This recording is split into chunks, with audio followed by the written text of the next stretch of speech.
Ana apa Kyai Dalang? Saiki kowe rada mundur ya. Tak wacake tulisan kang ana. Ya. Wis saiki wacakno tulisan kang ana awakku iki, Kyai Dalang. Aku wis tak opahe bedamaku tak wenehke karo kowe. Iya. Nek kowe kon maca tulisan kang ana awakmu saiki tak wacake wiwit saka bathuk tekane geger. Iya ya.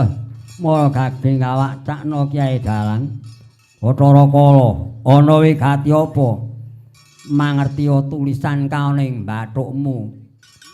Kowe kang aran ya kuwi Purwaning Dumadi. Tulisan kang ana ing bathukku ya kuwi Purwaning Dumadi. Iya. Lah werdine piye? Para wis ngarani Dumadi. Ya wis ngarani dadi wiwit kowe lair, wiwit dumadine kowe lair dadi tulisan kang ana ing bathukmu kuwi sejarahe jlentrehe lairmu kedadian kowe dadi menungso. Lho, la unine piye? Unine mengkene. Aum yukanira Bapa Akasa Ibu Bumi dupi mijil tiba ing samudra. Agilang-gilang kumambang alembak-lembak rupa daging dudu daging, rupa getih dudu getih. Aranmu kama salah.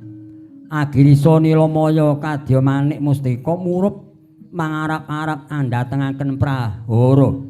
Guntur ketuk lindu gunjing prahara gung lesus tadet weliweran geter pater mubah panas. Anyatri bawana manini ewang Kalarudra. Gesang madyaning jagat Janalaka. Bibit patma saking Sang Hyang Siwah. Bojo amawi genamastu namasidam.